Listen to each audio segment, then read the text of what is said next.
Kami sambut firman kebenaran hanya di dalam satu nama, nama yang indah, Yesus Kristus, Tuhan dan Juru Selamat kami. Berdoa dan mengucap syukur, kita sama-sama katakan, amin, haleluya. Silakan duduk, shalom. Oke. Kita mau belajar dari sebuah kisah yang sangat sederhana. Dan kisah ini ketika saya baca di awal, saya mulai mengatakan kepada diri saya, ini sesuatu pesan yang sangat dalam yang diberikan sama Lukas untuk kita semuanya pada hari ini sebenarnya. Ada sebuah pesan yang sangat dalam yang diberikan oleh, saya selalu suka mengatakan bahwa dia ini dokter ya, dokter Lukas. Lukas 24 ayat 13. Pada hari itu juga, 2 orang dari murid-murid Yesus pergi ke sebuah kampung bernama Emmaus. Terletak kira-kira 7 mil jauhnya dari nama Emmaus. Terletak kira-kira 7 mil jauhnya dari Yerusalem. 7 mil itu kira-kira 11,2 kilo. Mereka bercakap-cakap tentang segala sesuatu yang telah terjadi. Ketika mereka sedang bercakap-cakap dan bertukar pikiran, datanglah Yesus sendiri mendekati mereka, lalu berjalan bersama-sama dengan mereka. Bayangkan loh, ini Yesus baru bangkit. Datengin 2 murid. Kisah yang sangat sederhana. Dan rupanya ada maksud Yesus untuk melakukan ini. Dideketin nih. Dan Lukas menggunakan kata ini, mendekati mereka. Lukas juga membuat kalimat di dalam perumpamaan anak yang terhilang. Saya selalu katakan 2 anak yang terhilang, karena si sulung yang di rumah juga hilang. Bapak Ibu kalau mau belajar tentang eksposisi 2 anak terhilang ini, di YouTube channel saya ada 8 episode detail saya bahasnya. Waktu si bungsu pulang dikasih cincin, dikasih sepatu, dikasih jubah, tuh maksudnya apa? Yesus lagi bicara sama orang Farisi. Jadi dia kasih tahu simbol-simbol ini biar mereka ngerti. Lukas menulis di Lukas 15, anak terhilang. Ketika si bungsu pulang, bapaknya berlari menghampiri dia. Itu adalah celaan bagi bapak-bapak Yahudi pada saat itu. Karena mereka kaku. Kaku mereka. Jadi Lukas menggambarkan bapak berlari, Yesus mendekati. Sama seperti hari ini. Dia akan kejar kita semuanya. Dan dia akan selalu katakan, aku mau peluk kamu. Di titik itu kita harus ambil keputusan, mau dipeluk atau enggak. Mau undang dia masuk atau enggak. Dia selalu ketuk. Boleh enggak masuk? Enggak boleh Tuhan. Timbullah aliran-aliran sekularisme, relativisme di dalam dunia ini. Saya tinggal 13 tahun di negara Amerika, tahun 80-an waktu saya ke sana, negara yang takut sama Tuhan. Deklarasi of Independence tahun 1776 didirikan semua undang-undang di atas ayat Alkitab. Perlahan-lahan mulai masuk nilai-nilai yang gak benar di situ. Tiba-tiba kelompok aborsi mengatakan, legalkan kami. Timbul istilah namanya pro-choice, boleh memilih. Ketika itu dilegalkan, kelompok LGBT mencuat. Kami gimana? Sekarang semua provinsi di Amerika melegalkan perkawinan sesama jenis. Bahkan boleh mengadopsi anak. Bapak Ibu bisa bayangkan, anak-anak bertumbuh di dalam keluarga yang dua-duanya pria atau dua-duanya wanita. Itu sebabnya Amerika dari seluruh dunia, orang-orang yang ada di dalam penjara, narapidana yang ada di dalam penjara seluruh dunia, 25% ada di Amerika. Karena semuanya berdasarkan hak asasi manusia. Hak saya. Akhirnya itu terjadi. Menjadi negara yang fatherless, tidak punya bapak atas kehidupan keluarga hancur-hancuran. Ketika masuk ke dalam penjara juga bukan seperti penjara-penjara di negara-negara lain. Satu kamarnya berdua, berempat. Itu kan kos. Itu kan biaya. Kasih makannya juga bagus. Karena hak asasi manusia. Yang bayarin itu sistem penjara di sana, yang penjaranya bagus-bagus, siapa? Rakyat. Uang pajak keluar semuanya. Yang rugi siapa? Rakyat sendiri. Makanya hancur moralnya. Karena apa? Gara-gara itu. Negara yang didirikan di atas kebenaran firman Tuhan diubah sama mereka. Karena hak asasi manusia. Di dolarnya in God we trust. Sekarang bukan in God we trust lagi. Makanya Bapak Ibu selalu dengarkan penembakan terjadi di mana-mana. Orang dipecat keluar balik nembakin karyawan yang lain. Anak yang dibully di sekolah balik nembakin teman-temannya. Yang kita dengar berita-berita yang besar-besar aja itu tiap hari kejadian di sana. Saya baca berita itu setiap hari. 35.000 orang mati sia-sia ditembakin setiap tahun, bayangin coba. Hancur. Saya pernah ke sebuah gereja yang saya lihat dari jauh, gerejanya kaca semuanya. Saya dalam sama istri saya, bagus juga ya, saya deketin. Tiba-tiba saya lihat ada yang nikah di dalam. Tiba-tiba gini, itu bukannya perempuan sama perempuan. Saya datengin majelisnya di belakang, diakennya. Pak, itu perkawinan sesama jenis. Tahu dia bilang apa? Iya, hebat ya, terobosan gereja sekarang, dia bilang gitu. Hampir saya jitak palanya. Terobosan apaan terobosan? Itu yang terjadi. Deviasi, jadi kalau mau dibilang new normal, kan kita dulu waktu lockdown new normal gitu ya. Itu udah new normal udah dari kapan-kapan. Mulai masuk ke dalam negara-negara yang lain. Itu yang terjadi. Makanya Yesus akan selalu dekati manusia, dia akan selalu berlari menghampiri manusia dan banyak manusia kata, saya gak mau. Saya mau nilai saya aja. Ayat 16 dan 17 coba lihat.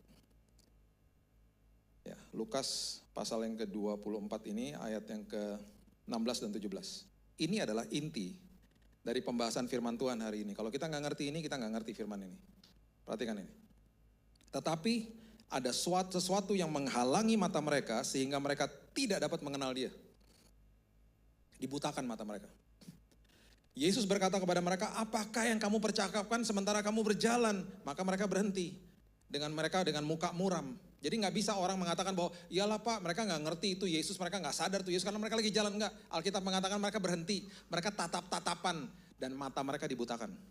Kenapa? Transisi lagi ngajari murid-murid dan juga kita semuanya sebentar lagi saya gak ada secara fisik. Itu sebabnya Yohanes menulis ini. Yohanes 20 ayat 29 mengatakan begini. Kata Yesus kepadanya, karena engkau telah melihat aku, maka engkau percaya. Betul? Seperti kita bahas tadi kan, kalau lihat pasti percaya dong. Perhatikan kalimat ini. Berbahagialah atau diberkatilah mereka, bahasa aslinya, yang tidak melihat, berbahagialah kita semua di tempat ini yang tidak lihat Yesus secara fisik, namun percaya. Karena yang kita responi hari lepas hari, bukan fisik yang kita lihat, suara Tuhan. Dan itu berat loh. Kita dengar suara, tapi yang kita lihat masalah. Kita dengar khotbah, kita dengar kesaksian orang, kita bahkan juga dengar mungkin suara Roh Kudus dalam hati kita, tapi yang kita lihat masalah. Penyakit, pembunuhan, bencana alam. Itu yang kita lihat di dalam dunia yang sudah jatuh. 2 Korintus 5 ayat 7 mengatakan begini. Sebab kami ini adalah hidup karena percaya. Bukan karena melihat. Dan itu sebabnya ini gak gampang. Itu sebabnya kita harus paham tentang firman ini. Jadi salah satu prioritas yang Yesus lakukan setelah bangkit, membutakan dua mata muridnya. Dia mau tahu nih, sampai kapan, sampai di mana, sampai di titik mana kamu akan percaya dan ujung-ujungnya undang saya masuk. Kan kamu gak lihat. Kita gak lihat Tuhan secara fisik. Kita mau undang dia masuk gak? Kan kita gak bisa lihat dia. Kita teruskan ya, ayat 18 sampai 21. Seorang dari mereka namanya Kleopas. Ya, ini namanya Kleopas, bukan ring satunya Tuhan dari murid-muridnya. Menjawabnya, adakah engkau satu-satunya orang asing di Yerusalem yang tidak tahu apa yang terjadi di situ pada hari-hari belakangan ini?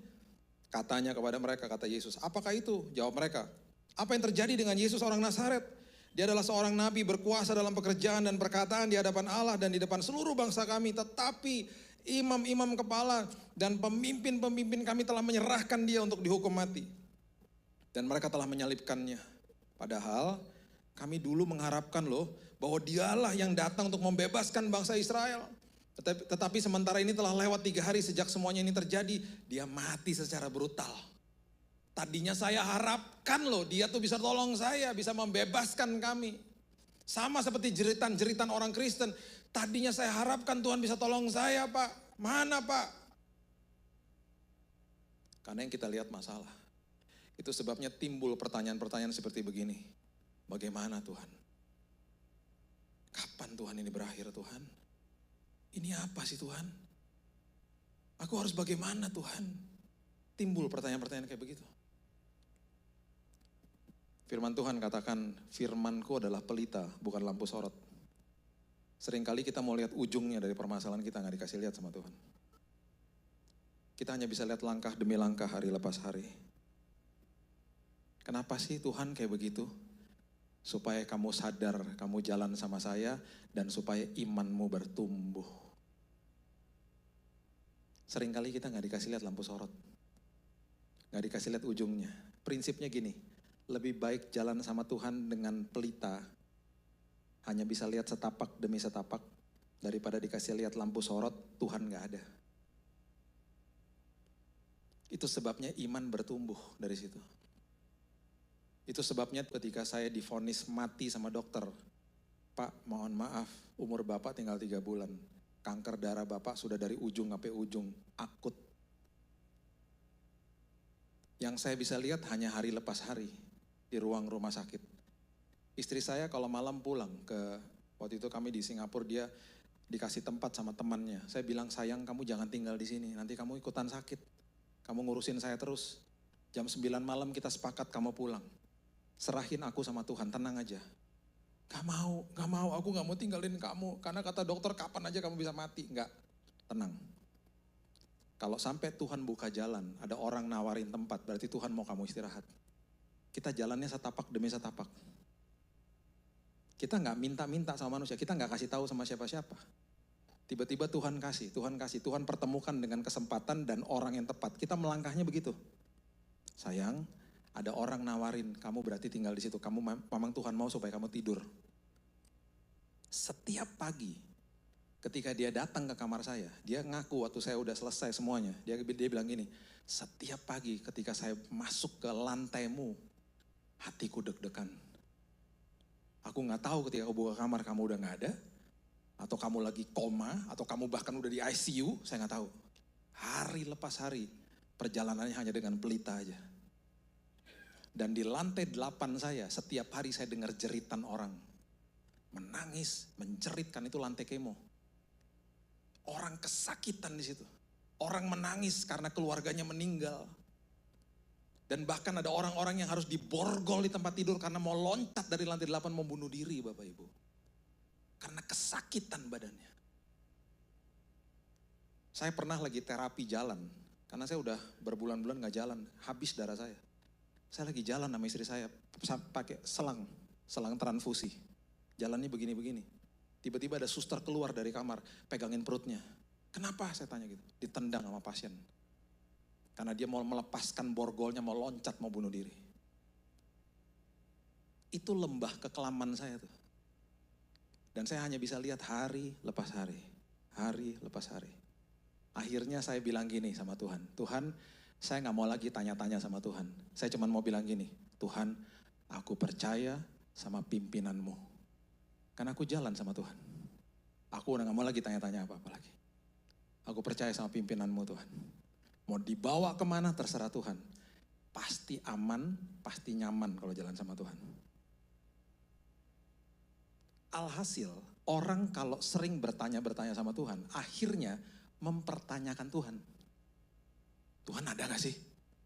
Akhirnya gitu. Makanya seringkali kita harus paham memang jalan Tuhan bukan jalan kita, rancangan Tuhan bukan rancangan kita. Ini yang terjadi sama mereka.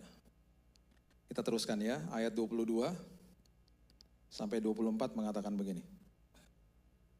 Tetapi beberapa perempuan dari kalangan kami telah mengejutkan kami. Pagi-pagi buta mereka telah pergi ke kubur, tidak menemukan mayatnya. Lalu mereka datang dengan berita bahwa telah kelihatan kepada mereka malaikat-malaikat yang mengatakan bahwa ia hidup. Dan beberapa teman kami telah pergi ke kubur mendapati bahwa memang benar yang dikatakan perempuan-perempuan itu, tetapi Yesusnya tidak mereka lihat. Jadi rupanya mereka udah dengar bahwa Yesus tuh udah bangkit, tapi mereka bilang gini, yang benar ini kan cuma katanya-katanya. Banyak orang Kristen juga begitu, katanya, saya gak ngalami Pak. Banyak orang Kristen ikut Tuhan terjebak di dalam tata ibadah. Dia berpikir bahwa ibadah itu ketika hari Minggu aja. Di sini nggak gitu pasti ya. Jadi ketika keluar dari gedung gereja, mereka katakan, saya udah ibadah. Padahal ibadah nggak bisa stop. Ibadah jalan terus. Kenapa? Karena kita semua adalah gereja Tuhan. Dulu di perjanjian lama yang sakral adalah gedungnya. Matius 12 tiba-tiba Yesus datang dan dia menjungkir balikan semua Taurat. Dia mulai katakan begini, dia membawa berita kerajaan sorga, Injil kerajaan sorga. Sebentar lagi ada yang melebihi bait Allah ini. Markus 13, murid-muridnya lagi keluar dari bait Allah kedua, waktu itu besarnya luar biasa. Yesus bilang ini, sebentar lagi ini semuanya akan runtuh, jatuh ke bawah. Dan ada yang lebih besar daripada ini. Mereka berpikir gedungnya lebih besar dari ini aja udah besar Tuhan.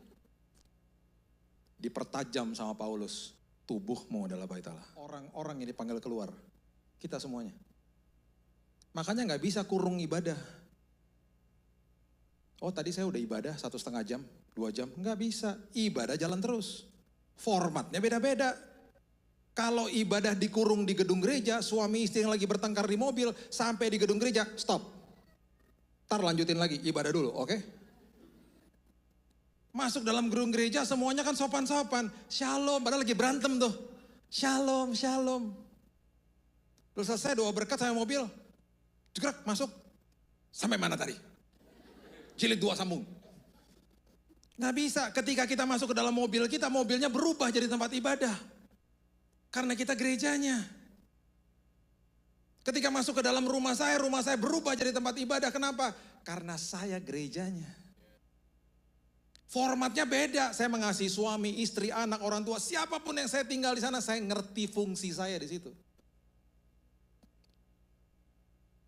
Ketika masuk ke dalam tempat pekerjaan saya berubah jadi tempat ibadah. Kalau saya masih ikut sama orang, saya nggak curi waktu.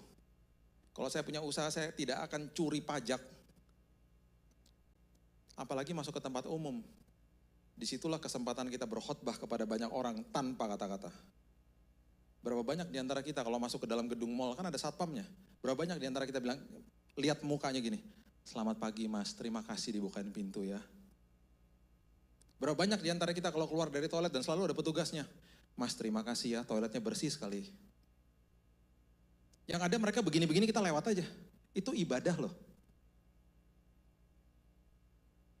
Gak usah ngomong-ngomong mau jadi misionaris lah, mau kesana kesini, mau lakukan, gak usah, itu hal kecil. Itu hal kecil, hal sederhana. Sampai udah kebiasaan satpam di mall yang saya sering kunjungi, sampai udah hafal. Kalau saya datang dari jauh udah gini, Pak, gitu, udah gitu. Karena selalu saya tegur. Berapa detik sih ngobrol sama mereka? Berapa detik bilang, mas terima kasih ya toiletnya luar biasa bersihnya. Makasih ya mas. Oh terima kasih ya Pak. Kadang-kadang sampai ketakutan gitu. Karena mungkin gak pernah ditegur kan. Jadi sampai kagok sendiri. Iya. Gak tahu ketakutan sama saya atau bentuk saya kan begini soalnya. Dipikirnya nih ketua satpam lagi jangan-jangan. Baru saya bilang mas aja udah gitu. Pak. Tenang Pak, tenang. Saya ada banyak firman Tuhan di dalam sini. Saya nyetopin taksi malam-malam jam 11 gak ada yang mau stop. Ngeri banget. Padahal kosong taksinya. Terus supirnya gini. Lihatinnya gitu lagi. Saya kalau kasih tip gede loh sama taksi-taksi. Jam 11 malam, karena mungkin jam 11 malam pikir ini penyamun.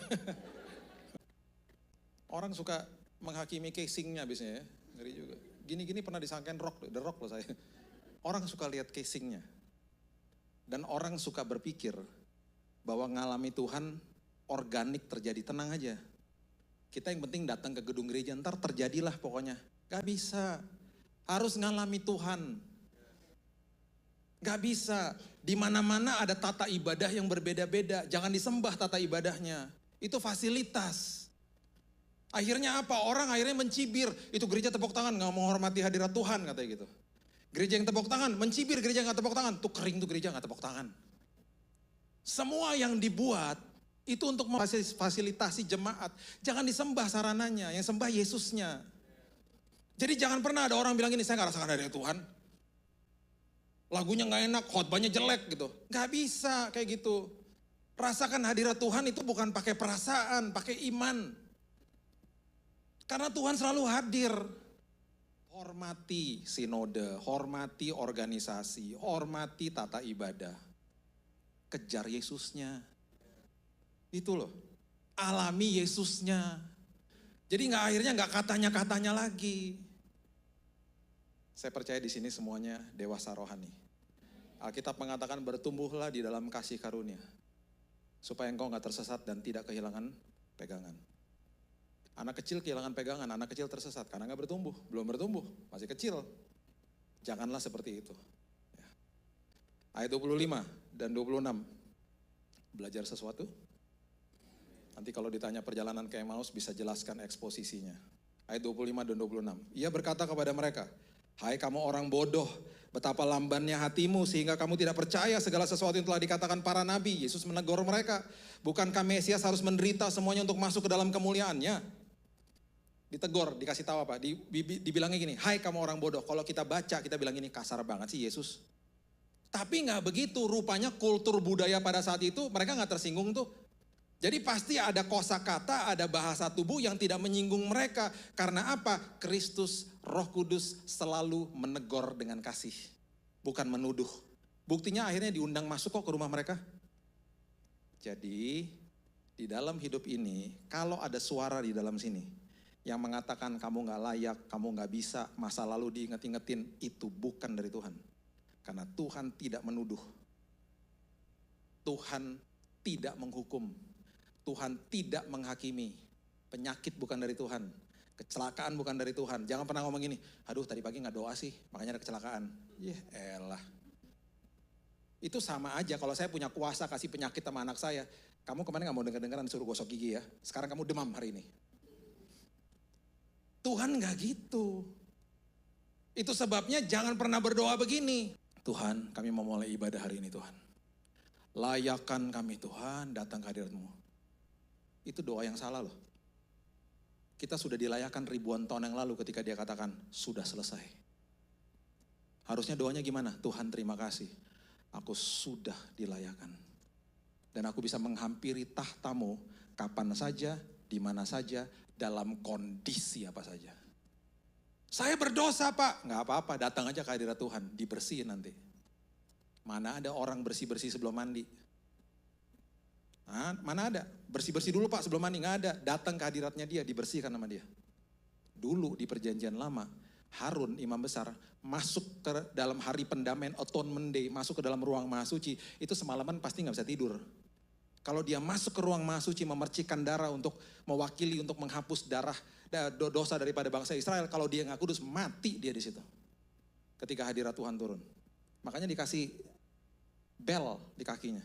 Ketika temannya ting ding ding ding udah nggak ada respon, ditarik jenazahnya keluar, temennya juga nggak berani masuk ke dalam, mati juga. Karena nggak bisa berhadapan sama hadirat Tuhan saat itu, karena belum ada penebusan.